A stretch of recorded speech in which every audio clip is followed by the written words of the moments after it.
And thank you for tuning in to Playbook Radio. My name is Martin Williams. Don't forget to subscribe to the podcast. You may do so on Apple Podcasts, Spotify, and YouTube. All links can be found at gameplanplaybook.com and also in the description. Today, I wanted to talk to you about how to prepare your mind for the week ahead using what I call weekend review. Typically on Saturday, I sit down and go over the previous week in a way that's non-judgmental and non-critical, really just looking at ways to course correct. In sports, coaches sit down and go over the game film so you can see the mistakes and the things you need to correct in black and white. Awareness is the first step to correction. We don't always know what we need to fix until it's staring right at us. And if you're self-aware, you already know what needs fixing, but some people get really good at correcting in real time. But when we're busy with so much going on, it's easy to let time slip without making the necessary corrections and making them quickly. So first thing I want you to understand is that there's no perfect way to do this. This is just how I do it right now, and it's fluid. I may add or remove things as I learn more about myself and this work. But what I'm sharing with you are things that I know work, not just from reading and studying, but from my own life. So the first thing I want you to do is get quiet. The best time to do this is early morning before people get up. And I know this can be challenging if you have early risers in your house, but 15 to 20 minutes should be enough. Find a place with no distractions where no one's talking to you. And then step 2 will be mental revision. And sit down mentally, go over the week, revising anything that you want to change. I first learned this technique from Neville Goddard, who inspired many people in the world of visualization and mental enhancement. He was one of the pioneers teaching this work on a larger scale. His technique of revision works like this. Before bed each night, go over everything that you wanted to change.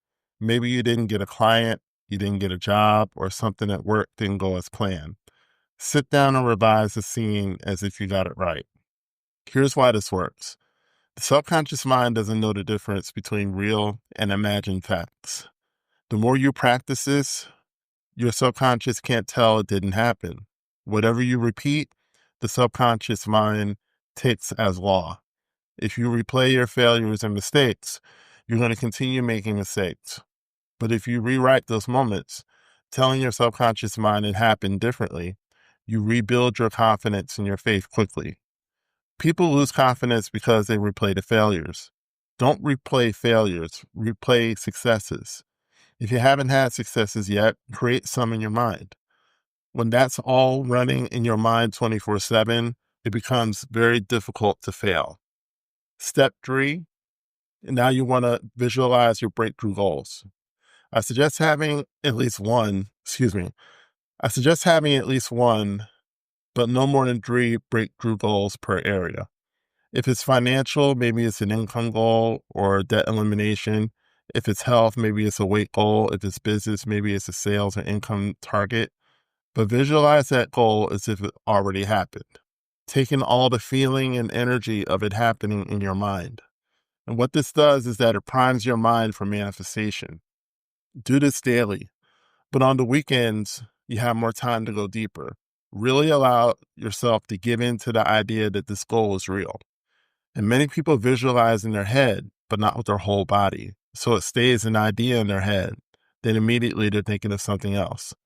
Get into the habit of visualizing this goal as if you already have it. Feel it with everything that's in you. See people congratulating you. Imagine opening that acceptance letter or that approval letter. If you're buying a house, see yourself at the closing. See these things happening in real time. By the time it manifests in real life, it should have happened multiple times already in your mind because you're doing this consistently. And step 4 is mental rehearsal for the upcoming week. Once you come out of your meditative state after revision and visualization, start mentally rehearsing the upcoming week. Take out your phone and use your voice memo or notes app. Press record and capture everything happening in the upcoming week that you know about. Meetings, things waiting for you on Monday morning, or whether it's at work or your business, anything that you need to do. And then start rehearsing how you're going to handle those things. You got a tough client that's demanding and nitpicky? Rehearse that interaction going well. Rehearse those sales calls going well.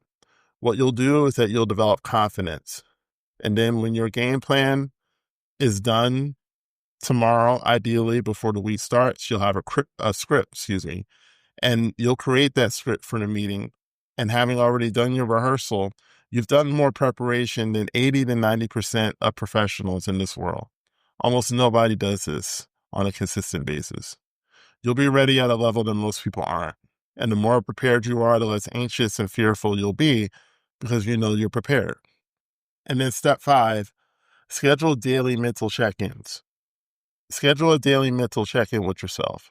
Might be good to do this in the middle of the day, but you have to pick a time that works for you. Ask yourself the following questions. Am I doing the right thing? Am I thinking the right thing? Okay. These first 2 questions are very important because it acts as a pattern interrupt. A lot of times our thinking is so much on autopilot that we're not even paying attention to how we're thinking. And if you ever just stopped and captured the last thought that you had, ask yourself, do I really want that thought to come to pass? Right? And if you don't want it to come to pass, then you got to change the thought. And we have to really pay attention to our thoughts. And then also pay attention to our actions, because our actions also can be in autopilot. The third question you want to ask yourself is, what am I doing to maintain my morale and mood?